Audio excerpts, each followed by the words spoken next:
Hi, I'm Cheryl Kagan, very proud to be the senator for Gaithersburg and Rockville. Welcome to a really special edition of Kibbitzing with Kagan. Tonight, I have my first international guest, Josh Greenway. Welcome to my podcast. Thanks so much, Senator Kagan. I'm thrilled to be here. Oh, thank you. So Josh, we are friends through Scrabble, and I think you can just call me Cheryl, but we are mostly going to be talking all things Scrabble. But before we start, you are my first international guest since you are a neighbor to the north in Canada, and Americans are woefully ignorant about our good friends and allies in Canada. And I wonder, why don't we just start off with, tell us something that most Americans don't know about Canada. I would say the number one thing is the climate is not freezing cold all the time. We don't live in igloos. I live in Toronto. The weather's very similar to New York City, for example. Perfect. Good, good, good. Okay. Now, you are about all things Scrabble, which is the coolest thing ever. And anyone who knows me or follows me on social media knows that I always say that I am a nationally ranked Scrabble player, and I do compete in national tournaments. So let me just first say that that does not mean I am this level of Scrabble competitor. I'm better than most folks that most people know or play against. I'm probably better than your grandma, but there are people in Scrabble who are this level. And I'm like, here, I'm good, but I'm not that good. So Josh, tell us how you first started playing Scrabble. Do you remember how old you were and how did it take right away? Yeah, I would say that when I was a child, I watched my dad and some of his friends play a game of Scrabble, and there was a big debate over the word irk, I-R-K. And some people thought it was a word, some people didn't, and I was fascinated by that as a kid. That didn't lead me to playing Scrabble, though. It wasn't until much later. I was probably in my late 20s, maybe 30, something like that. I was playing just casual games with friends, and someone figured out by opening the dictionary, by looking up all the two-letter words, that's a real key to improving. And when that happened, I jumped in there, found out much more about Scrabble, and this sort of competitive world opened up. That's fantastic. So before we dive further into that, were there any other board games or any other games that caught your attention as a child or in your 20s? Yeah, I've been a game player forever. So whether it's kind of sports gaming, video gaming, what they call simulation sports, different things along those lines, always competitive, always statistics driven. And I see a real through line from some of those kinds of games and activities to a lot of things that I do in Scrabble today. Okay. So what do you like about Scrabble? What hooked you?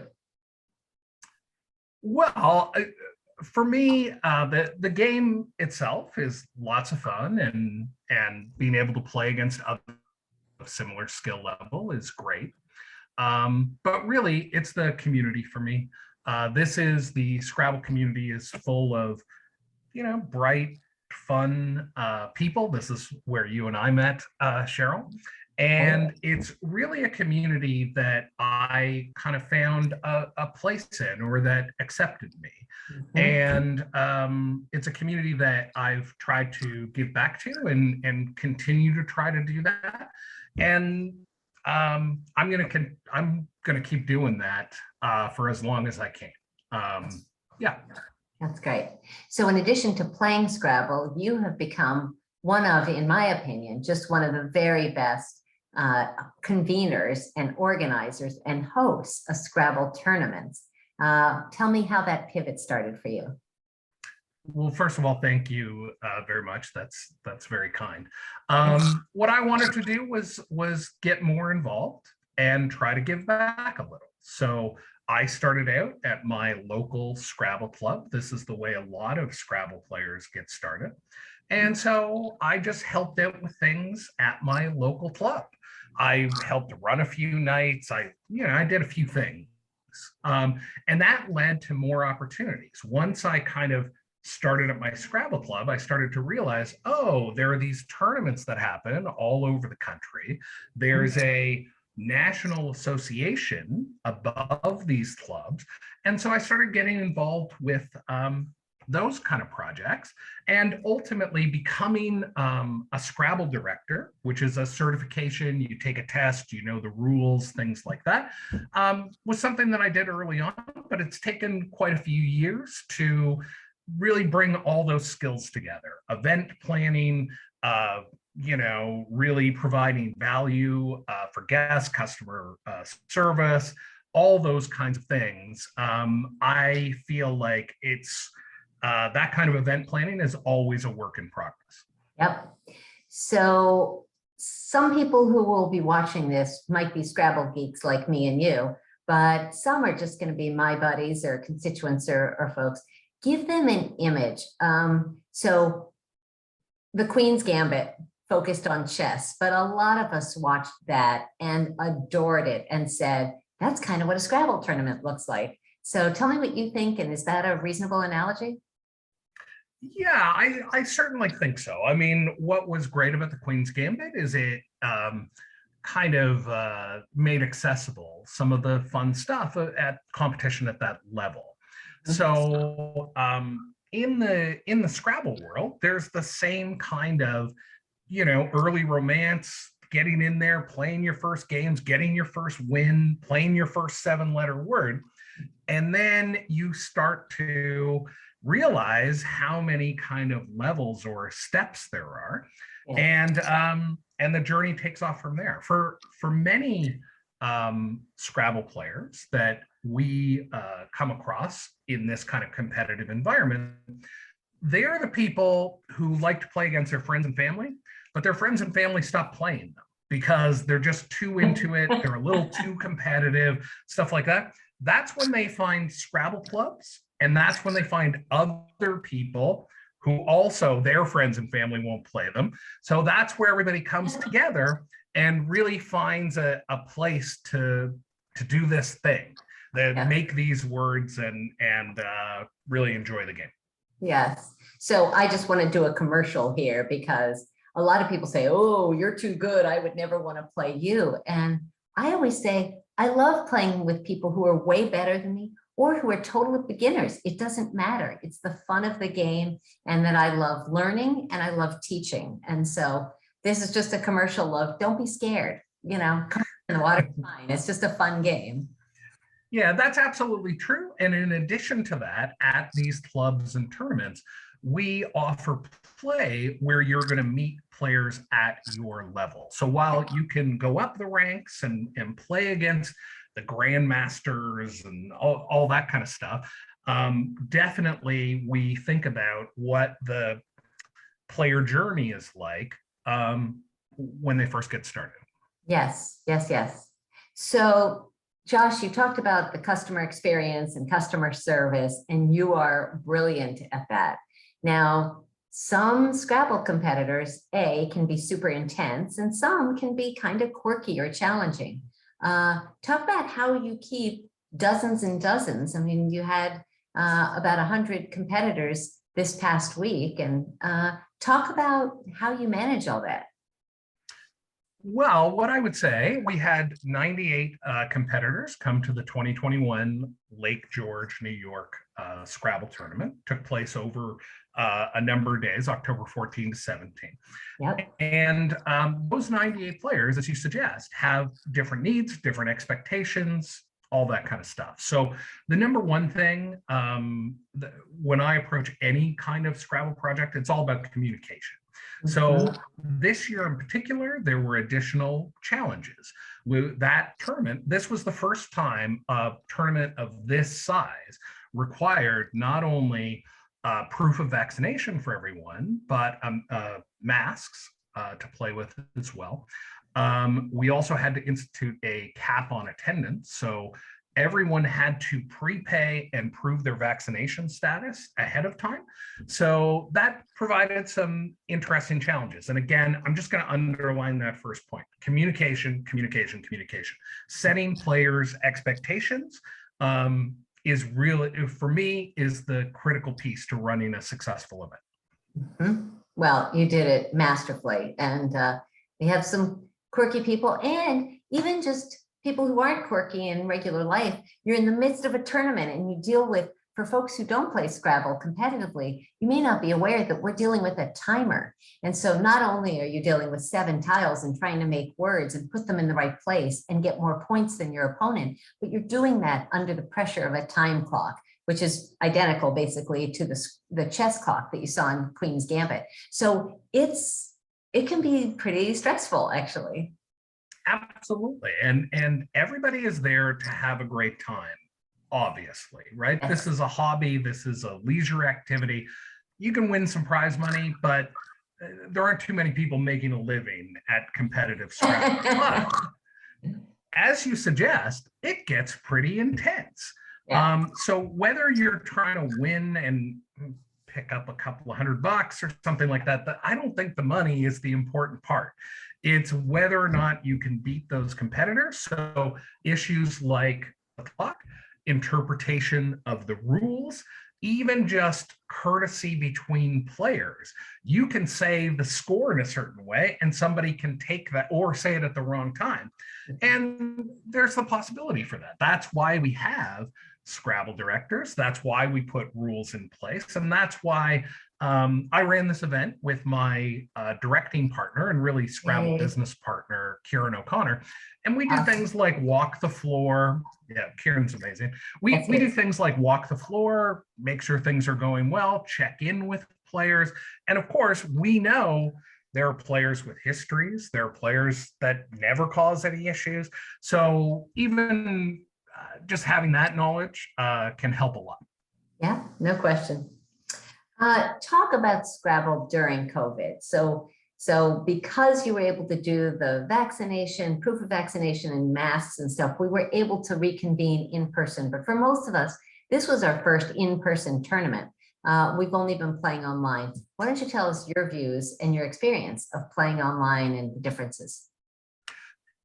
Well, first of all, I'll just say back in March 2020, when all tournaments were essentially shut down, it came as quite a shock. And for me, my identity really gets wrapped up in Scrabble a lot. And I like to travel to these tournaments and things like that. So it was an extra kind of disappointment, I suppose. So immediately, people started putting together online play. So there certainly are some differences. One, if people want to play Scrabble online, I would highly recommend woogles.io. That's WOOGLES.io. That's a fantastic platform, modern platform for playing Scrabble. So that site launched during COVID, and it is launched, it's hosted many large events. I'll give you one other example. So even though our in-person tournaments were essentially shut down, nothing was happening, and some of these virtual things were happening, work continues. We always we want to set things up so that we can grow this community and find more people. We have lots of fun, so we want other people to have fun. So we did things like, I played a part on the team that put together something called the NASPA Tournament of Champions, sponsored by Scrabble Go. Scrabble Go is the just about to show this. There you go. Fantastic. So through one of the national organizations, we put together some expert players, had them play on that app, and we broadcasted live to YouTube, and that brought in a lot of audience and did some different things. So there are lots of difference between online and in person, and yeah, I try to get involved a little bit here and there. And well, we're going to get to that. So. Yeah, I've got all these Josh Greenway questions. So recently, a year or so ago, there were a list of offensive words that were compiled and then removed from the dictionary of the Scrabble dictionary of permissible words. Why don't you talk a little bit about that and what your take on it was? Yeah, absolutely. So in the wake of some of the social justice activities that we saw in the summer of 2020. We're talking about George Floyd's murder, Black Lives Matter, just the Absolutely. awareness. Yeah. So at that time, there were a number of thoughts about what we could do as a Scrabble community. And one of the things that came to pass was we removed a number of slurs and offensive terms from the dictionary. And this caused a lot of debate within the community. You can imagine for competitive Scrabble players, removing words from the dictionary means unlearning words, which is much more difficult than learning words. So number one, anyone who wants to take away words, there's going to be resistance. Yes. Secondly, there was split opinion as to whether removing words from a dictionary would be a symbolic gesture or kind of, some people categorized it as kind of woke politics that doesn't mean anything. So there was a lot of debate over this subject. But to answer your question, my feeling is this. I am highly involved with the live broadcasting of Scrabble, of trying to put this, I want to get the word out that for the millions and millions of people who love Scrabble, that this community of, very competitive people exist. So for me, I don't want to see those kind of offensive words on live broadcasts. And I don't want to put players in the position where we're broadcasting them playing these words, even though for a long time in our Scrabble community, we've always assumed that words have no meaning because they're just being placed on the board for points. Right. But for me, we just saw news from Merriam-Webster. They had an online, they were providing, I think, words for an online game, and there was a bad word in there, caused all kinds of bad press, and a big article in the Washington Post. So for me, I tend to think I'm in favor of using these words less, but there's no question that this is a divisive issue within our community. Yes. So I will tell you that I was all for removing the N word. I thought that was kind of an easy call, but then the list kept getting longer and longer. And there was a joke. I was talking with another Jewish competitor over the weekend, and he said, you know what? I'm Jewish. I should be able to play Yid, Y-I-D, because it's not offensive to me, or I wouldn't play it. But there are a lot of good words, good as in helpful, good number of points, helpful to find on your rack, that are now no longer valid. But let's move on.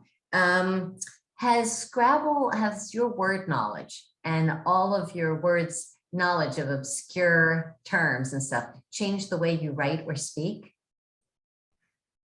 That's a really good question. I would say the way that I write or speak has changed more from just the kind of efforts and the kind of projects that I get involved with Scrabble. Cheryl, I always marvel at your ability to communicate, to speak to a room, to really have that kind of presence. And it's something that me professionally and in the work that I do in Scrabble have tried to improve. So I don't think it's a vocabulary issue. I'm not a Scrabble expert. I'm there to have fun more than anything else, but it's really doing this type of work, doing this type of communication work. That's where I think those things have paid off. Yes. 3 tips that you would give to someone who's kind of a parlor game Scrabble player to make them better. So number one, if they love Scrabble, they should find a local Scrabble club. Google Scrabble club. That's going to be the best way to go forward there. Okay. There are other people like you who love Scrabble. So that's the first tip. The second tip would be learn the 2-letter words. There are, I can't remember how many there are, 103 of them. 103, Somebody will correct me, but learning 2-letter words let you do many more things on the board, and they can improve your average score by up to 50 points. And you already know Most of them. not 2/3 of them. So Yeah. it's the sort of thing you can learn in a weekend and improve your Scrabble game immensely. The third thing that I would give in terms of a tip to prospective Scrabble players is, have fun and, just try to find ways to play and practice and that sort of thing. And I don't know, ask questions, stuff like that. Sometimes when we have players join our community, it can be intimidating. So we always try to make that experience as easy as possible. Yes. So I'm going to add two things that were among the 2 tips that I was given when I started. One is never play an S or a blank unless you're going to get at least 10 points more than you would have if you didn't play it. And frankly, the number of points for a blank is actually a lot higher than that, depending on whom you ask. But that's one. And then the other is be aware of balancing your rack. So you don't want to play off your letters and end up on your rack with UUIV or something that you just can't do anything with, because then you're kind of toasted for multiple turns beyond. So those 2 would be 2 that I might add to your great list.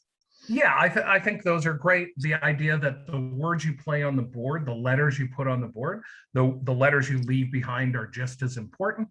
And then another common refrain is when you make a play, always look for a better one. Yes. Like take a few seconds, look for a better one, look for another option, and then decide. Yes, I love that. I actually repeat that mantra a lot. So, Josh, you have a podcast. Talk about NASPA Tonight. I was delighted to have been one of your guests, and we've had a similar number of episodes. I think this one is number 69 for me, and you've done about 75. Talk about that's fantastic. So NASPA Tonight is a live YouTube show that gives an insight to kind of competitive Scrabble. I've interviewed many people across the Scrabble world, as you said, including yourself. And yeah, I had a lot of fun doing that show. I'm not actively doing NASPA Tonight anymore, but we've got a nice VOD catalog of all kinds of Scrabble content there. These VOD, days, video on demand. Yes, exactly. So on the YouTube page, if you enjoy YouTube, and who doesn't, you can search for NASPA Scrabble. Hell, if you search for Scrabble, you're going to find the videos, but you can find lots of great content there. Yes. And in addition to that, earlier this year, I started kind of a blog called Scrabbleverse.com. It's sort of a website / blog / social media platform. It's a place where if you love Scrabble, you can go there and there is new content there every day. So we have world champions giving tips to players. We have memes and jokes and things like that. We've got word of the day. We've got polls and questions. So lots of things happening on Scrabbleverse.com. And that's for any level of Scrabble player. You might want to check that out. Awesome. I have 2 more things I want to get to, and then we'll go to our fast 5. Actually, 3 more things. I'm lying. Okay. So one is young people, because a lot of people have been playing since they were a kid and they're not a kid anymore. So talk about the junior Scrabble and school Scrabble, if you would.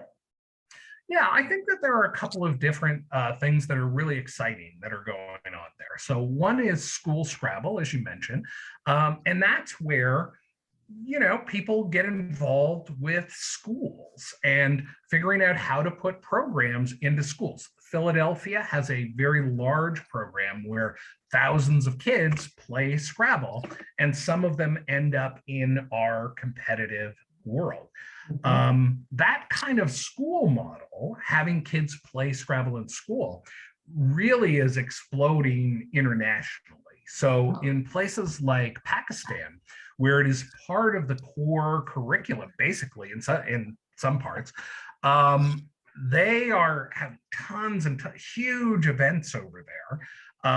We just recently did an article with the last World Youth Scrabble Champion out of Pakistan, and they're just very exciting things happening there. So while I tend to work on things like our digital marketing outreach and live streaming and stuff like that, there are other people who really focus in on working with kids. I'll add one more thing. Okay. I don't know, Cheryl, how familiar you are or your viewers with Twitch. Twitch is kind of like a YouTube, but for live gaming.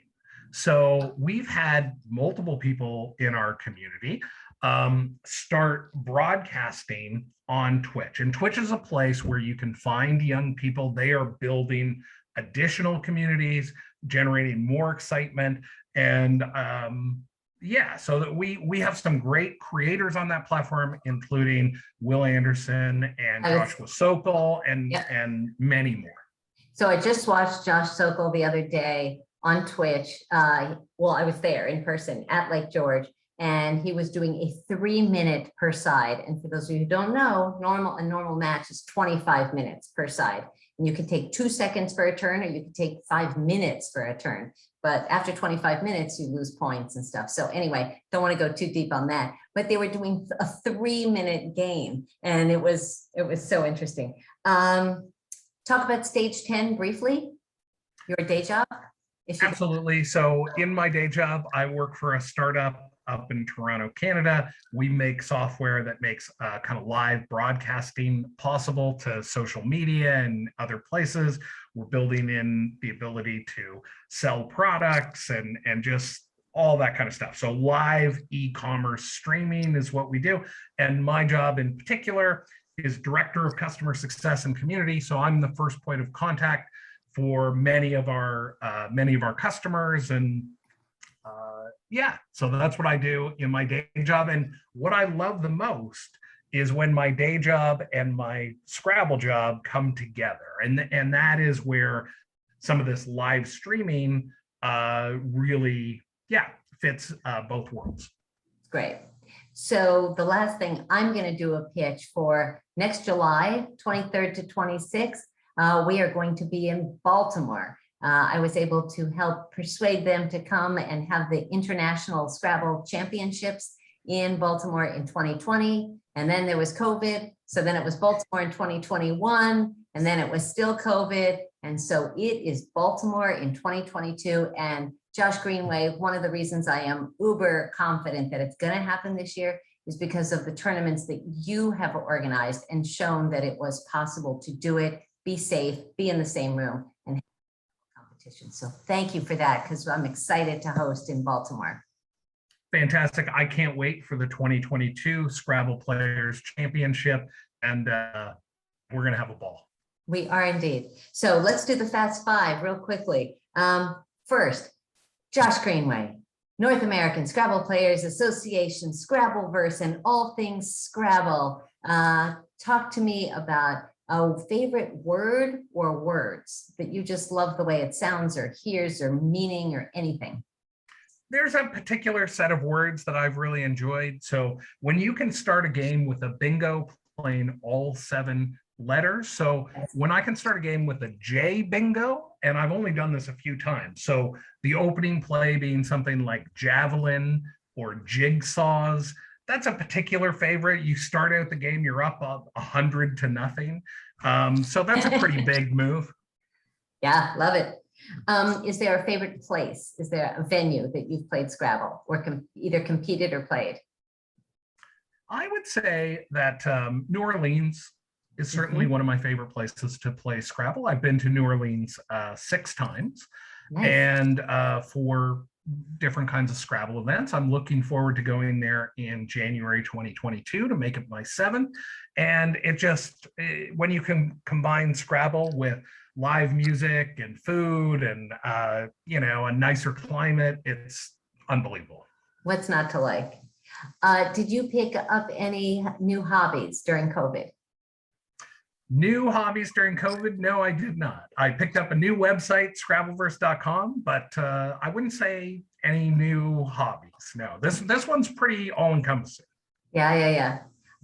Do you have a song or an anthem, a song that lifts you up and inspires and motivates you?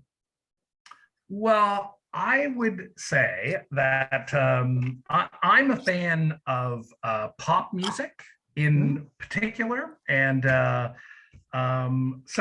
I don't know if there's one song, but if you were going to look at my playlist, the kind of music that I listen to, I think is upbeat, and we're talking about like Carly Rae Jepsen and Taylor Swift and Justin Bieber and these types. So anyway, that's what I would say is in that category. I don't know about one song. Okay, that's cool. Okay, so Josh Greenway, the fifth and final question, and the one you know is coming because you have been kind enough to watch this podcast. What is your hidden secret superpower? What is something you're really good at that most folks can't do? Well, when I look to accomplish something, Cheryl, what I try to do is outwork everyone. I may not be the smartest guy around, the most talented guy around, but if there's something that I want to do, there are very few people who can out effort me. That's what I would say is my superpower. And I love that you used your Canadian accent as we're getting ready to wrap up. Oat work, oat effort. Josh Greenway, it is such a treat to know you, and thank you for all you do for the Scrabble community, and thanks for just your friendship and your joy that you bring into every room. It's great to see you. Thank you for taking the time to kibitz today. Thank you so much, Cheryl. Just such a pleasure anytime I get a chance to be with you. Thank you. Stay safe. See you soon.